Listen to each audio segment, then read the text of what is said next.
Good evening, everybody. I'm Sharon Katzman. I'm a nutritionist here at the Chambers Center for Wellbeing. Thank you for joining me this evening.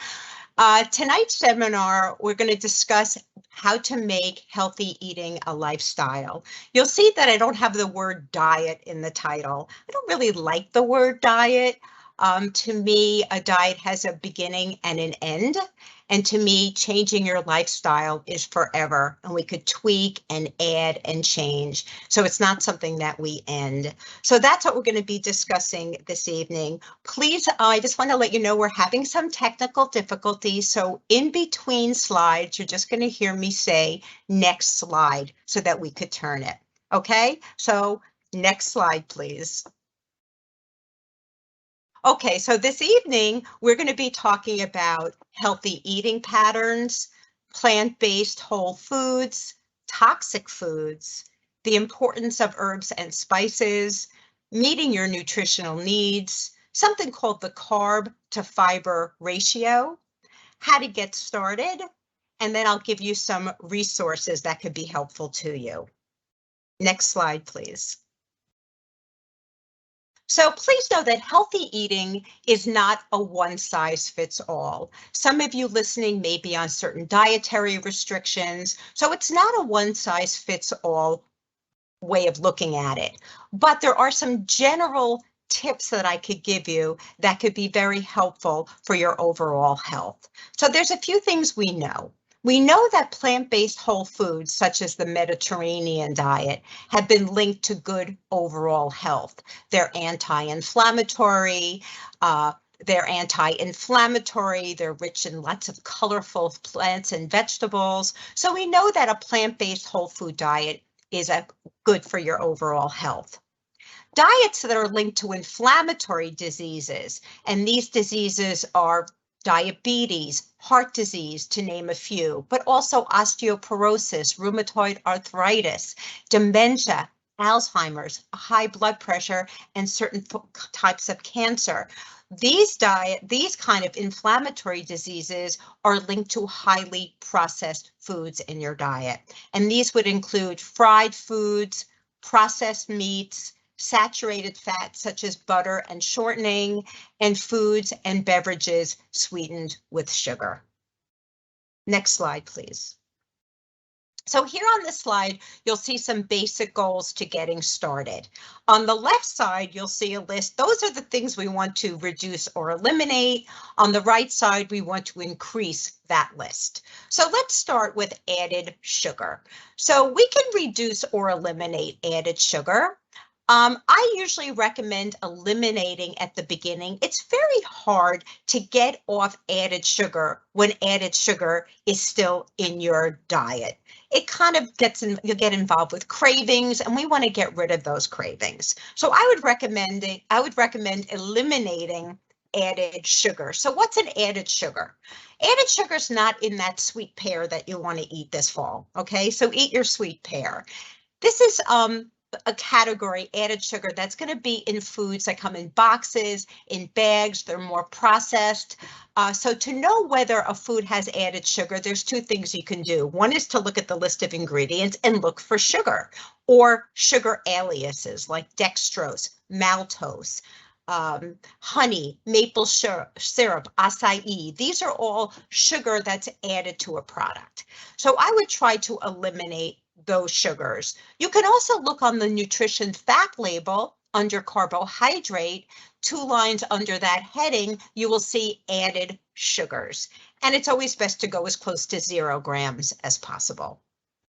Next, we have processed foods, anything that comes in a box or a bag. We're not talking about minimally processed foods like oatmeal. We're talking about foods that are very far away from the way they occur in nature. So we're talking about your chips and your cookies and your pies that you buy in a box and processed meats, sugary drinks, that kind of thing. We want to kind of reduce or eliminate those. Saturated fats, these are fats that are solid at room temperature. So your butter, your coconut oil, your marbled meats, this is where your saturated fats come in. And also saturated fats are added a lot to processed foods, and you can see that on your nutrition label as well. And we also want to reduce or eliminate white processed grains, white bread, white rice, white flour, white pasta. These foods have been stripped of most of their nutrients and of their fiber, so you are just left with sort of a starchy pulp, and that's what you're eating. So we want to get that reduced or eliminated. We want to increase our fruits and vegetables and our whole grains. I recommend organic only because who needs all the pesticides and the chemicals? Because we are eating and ingesting those pesticides and chemicals. So I always recommend going for organic. When you increase your fruits and vegetables and your whole grains, you're also increasing your fiber. And most people eat less than the recommended amount for fiber, which is about 25 grams per day or more. So we want to increase that fiber by eating fruits and vegetables, whole grains, and we want to increase our healthy fats while we reduce our saturated fats. And healthy fats would be your omega-3 fats that come in fatty fish like salmon, in nuts, in seeds, in avocado, and also in your cooking oils like your avocado and your olive oil. Next slide, please. So the way you could put this all together, about 85% of your day, your food should be whole foods and plants, organic, as I had said. Gone are the days where you have a big piece of meat on your plate and a little bit of vegetable on the side. We want most of our plate to be plants, vegetables, grains. That's what we want, about 85%. 10% could be your low toxic seafood and meats. I would recommend wild caught seafood, especially fish called smash fish, which stands for salmon, mackerel, anchovies, sardines, and herring. These are small fish. They tend to be lower in mercury and other pollutants such as PCBs that come from our waters than larger fish. And also, if you want to have meats and poultry, I would recommend grass-fed and organic. And lastly, we have that 5% desserts and sweets. You don't have to have that every day. It could be 0% sometimes as well. Please know that our ancestors had a sweet tooth. Sweetness is one of our taste bud senses. So we want sweets, but we want sweets to be in the form of fruits. And as we get off artificial added sugars, we will find that our fruits taste sweeter and hopefully satisfy that sweet tooth that we have. Next slide, please. So high fiber foods, we want to make sure we have that 25 or more grams of fiber a day. High fiber foods are linked to lower rates of inflammatory diseases. They may help with weight loss by keeping us full. They're great for our microbiome. They're great for our digestion. They keep us regular. And please know, fiber is really only in plant foods. There's no fiber in a piece of chicken. So we want to have these foods. So we want them in our beans, our nuts, our seeds, our grains, our vegetables, fruits, herbs, and spices. So in addition to having fiber, these foods are high in nutrients and vitamins and minerals and low in saturated fat. Next slide. So I want to touch a little bit on toxic foods. I mentioned, we want to go organic because we don't want all those pesticides and those pollutants. But know that sugar/soda is a toxic food to the body. We know sugar increases inflammation. It's associated with tumor growth, linked to weight gain, diabetes, and other health problems. Packaged snack foods that are high in sodium, sugar, enriched flour, chemicals, salt. This is like your donuts, your cookies, your crackers. These are going to be toxic also to your body. Next slide. And lastly, I want to touch upon processed meats. Please know that processed meats contain chemical compounds that are not present in fresh meat. We know that they're high in sodium, which can increase the risk of high blood pressure and cardiovascular disease. And processed meats are also linked to an increased risk of developing diabetes, dementia, and cancer, specifically colon, bowel, and stomach cancer. So when you think of these foods, this is what I'm thinking. It's your salami, your ham, your bacon, your pepperoni, sausage. These are the meats we want to be aware of, that we want to reduce our intake of those processed meats. Next slide. The importance of herbs and spices, they're invaluable. As we start to reduce our added sugar, our salt, our added fats, some people complain that their foods taste a little bit bland. We're used to that highly flavorful sugar, fat, salt, and we kind of lose sight of the way foods are supposed to taste. Right? So this is where herbs and spices can be very helpful. Okay, we want to play around with different herbs: dill, parsley, cilantro, tarragon. I love rosemary. I love basil and oregano.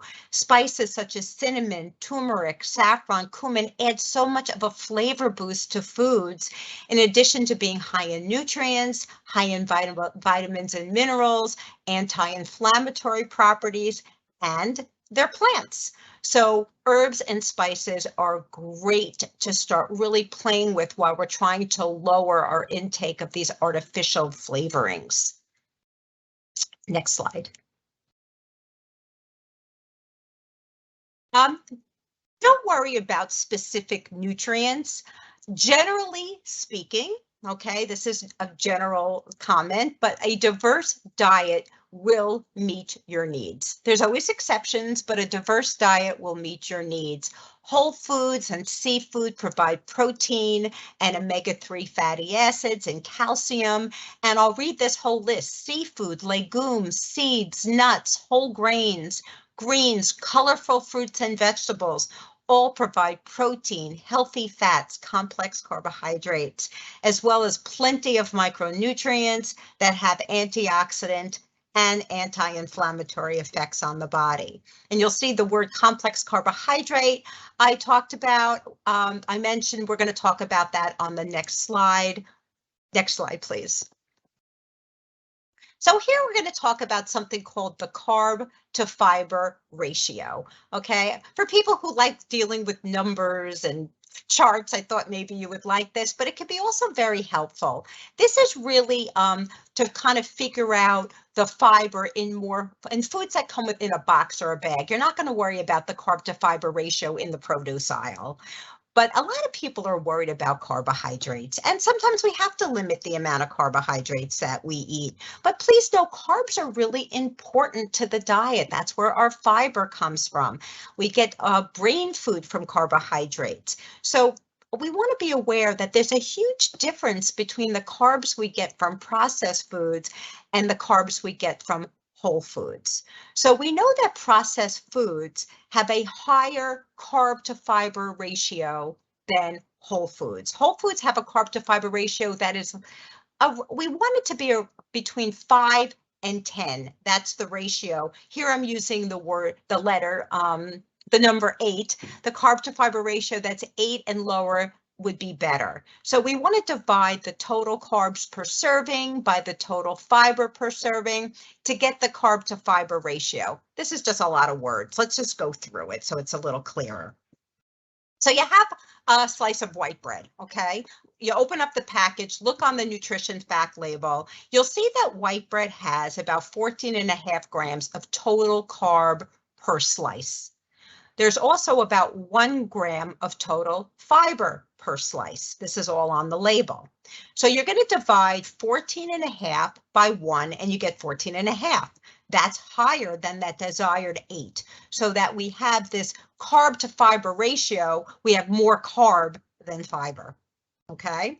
Next, we have the sprouted grain bread. I'm using here an Ezekiel bread. Okay, so per slice, it's about 15 grams of total fiber. So that could be a red flag. You're like, wait, it's more total carb than the white bread. So I'm going for the white bread, but we're not finished yet. So we have 15 grams of total carb to 3 grams of total fiber.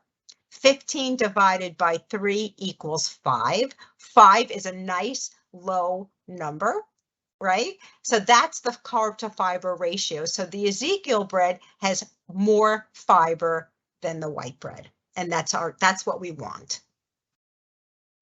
Next slide, please.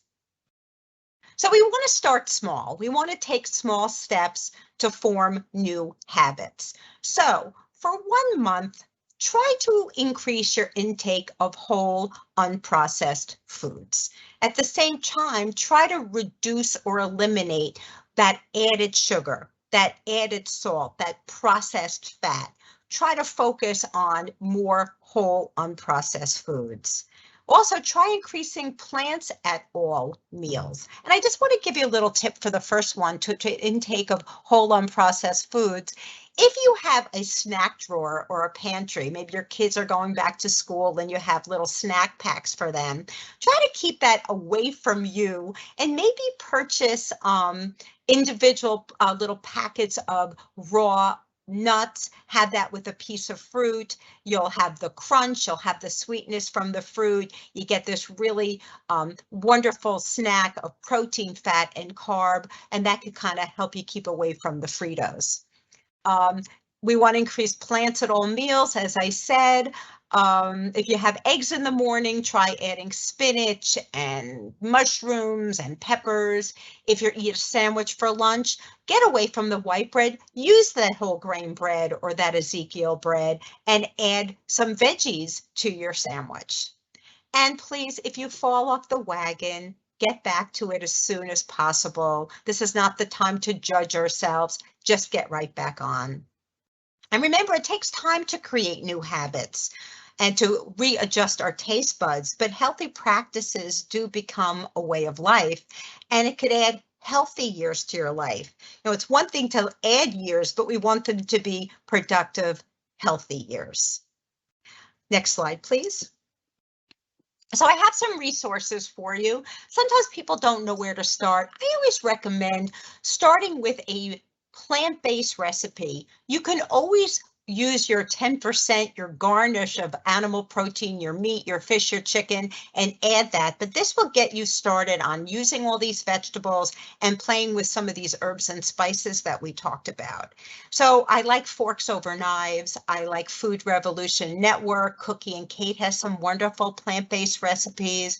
Minimalist Baker and Plant Strong as well. And if you're looking for a food delivery service that deals with plant-based delivery, I like Purple Carrot, Daily Harvest, Sunbasket, and HelloFresh. Next slide.